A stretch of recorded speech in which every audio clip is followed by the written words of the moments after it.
So eto po mga sangkay, may matindi pong plano itong si President-elect Donald Trump. Magkakaroon daw po ng war on drugs doon po sa bansang Amerika.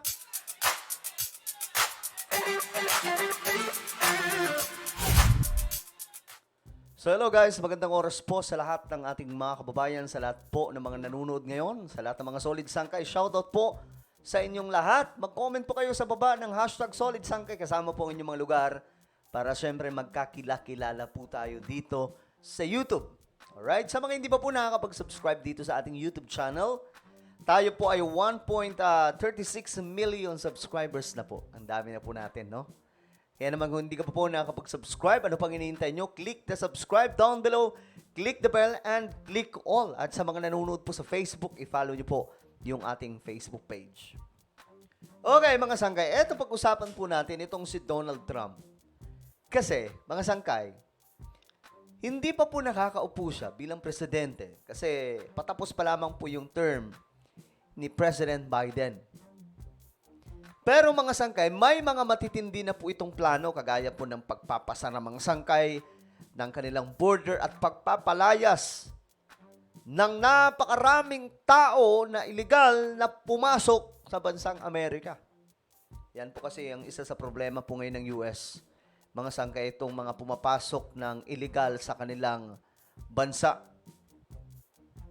Mga illegal immigrants. Ngayon, isa sa problema pa ni Trump, mga sangkay.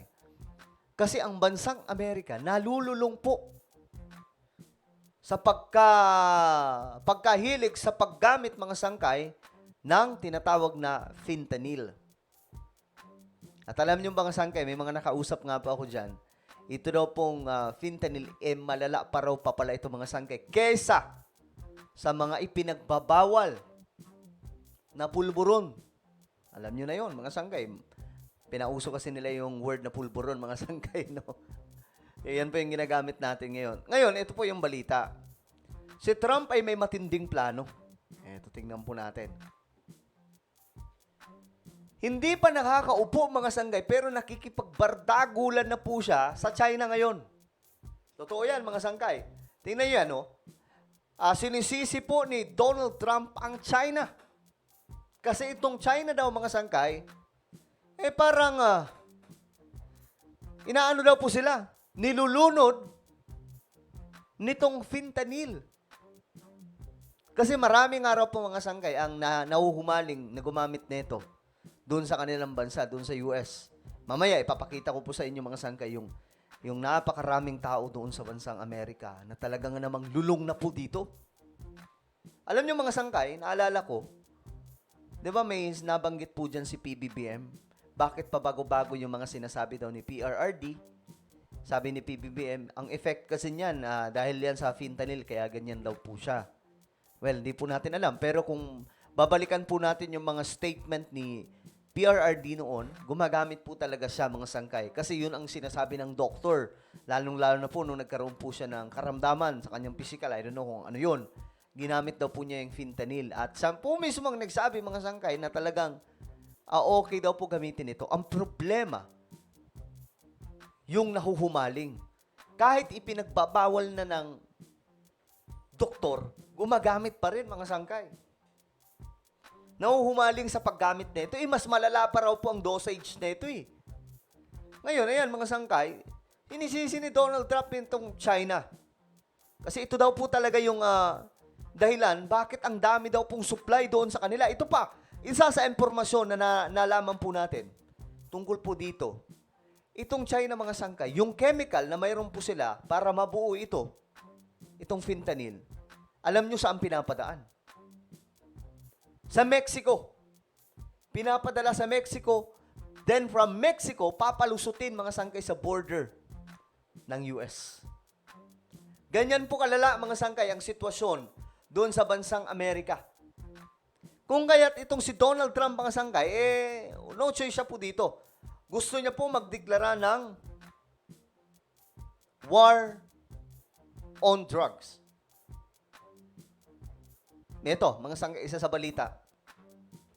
Mayroon pong krisis pagdating po dito, mga sangkay, sa fentanyl.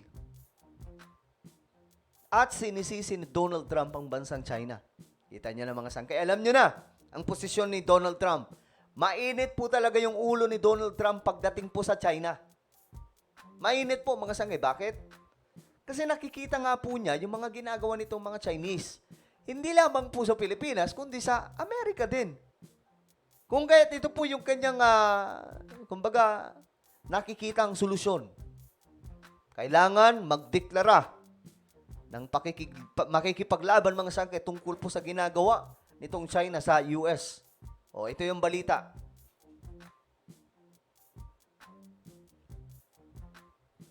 Ayan mga sangkay.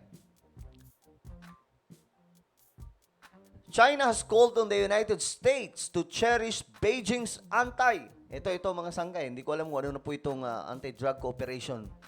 So ano yun? Makikipag-cooperate itong China kay Donald Trump?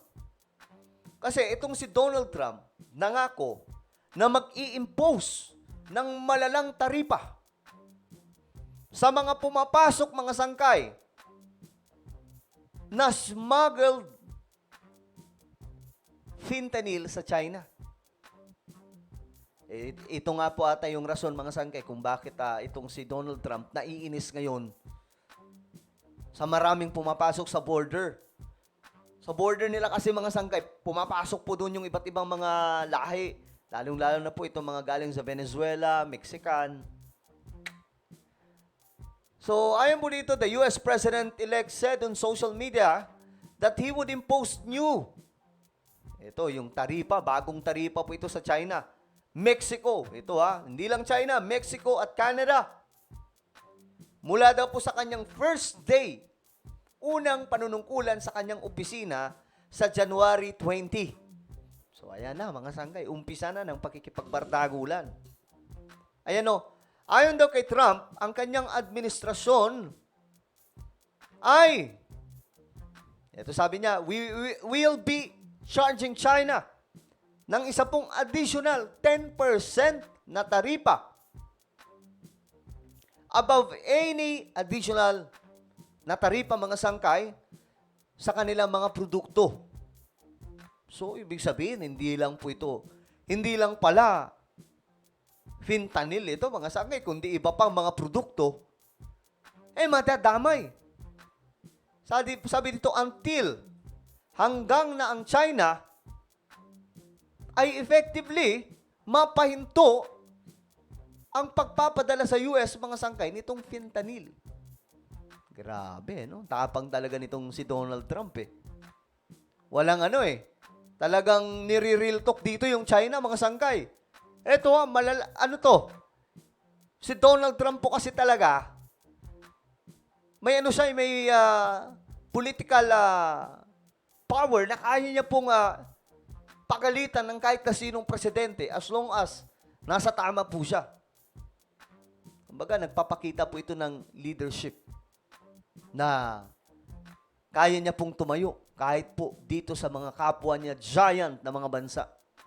Ito yung bansang Amerika ngayon. Tingnan niyo mga sangkay yung nangyayari sa kanila. Dahil po sa China daw yan. O makikita niyo sa kalsada, ala zombie na po sila. Yan Tingnan niyo yan mga sangkay. Yan po yung epekto. Ayan yan po yung epekto mga sangkay. Ito yung sinasabi ni Donald Trump. Yan mga sangkay, grabe. Ang lala po ng nangyayari ngayon sa bansang Amerika. Dahil po sa ginagawa daw po ng China. Grabe, So, ewan ko, hanggang saan naabot ng mga sangkay. Basta, ang sabi ni Donald Trump, pag nakaupo siya, sisiguraduhin daw po yung mga sangkay na mapapanagot ang China. Ayan, magdadagdag po siya ng 10% na taripa sa lahat ng mga produkto, mga sangkay, hanggang sa mapuwersa ang China na alisin na po itong fentanyl. Biruin nyo kasi yung mga chemical, hindi dinidiretso sa Amerika, dinadaan po muna sa Mexico. Doon gagawin mga sangkay, tapos ipapalusot na kasi marami pong nahuhumaling gumamit dyan. Mas malala pa po yan mga sangkay sa mga iniisip nyo, mga ipinagbabawal na pulburon. Matindi po ang tama niyan mga sangkay. Kasi may mga nakausap na po ako na medical professional tungkol dyan eh. Well, ano po ang inyong opinion mga sangkay? Sa bagong estratehiya ni Donald Trump. Isa pong war on drugs against China. Talagang China po ang kanyang tinutumbok dito eh. Ano po ang inyong komento? Mag-comment lamang po sa ibaba. Mayroon po tayong isang YouTube channel. Ito po isang kay Revelation. Dito nag-upload po tayo ng mga kwento patungkol po sa mga propesiya sa Biblia na nagaganap po sa panahon po natin ngayon. Alright? So hanapin niyo po ito sa YouTube. Kapag nakita niyo na, i-click niyo po yung subscribe, i-click ang bell, at i-click niyo po yung all. Ako na po yung magpapaalam. Mag-iingat pong lahat. God bless everyone.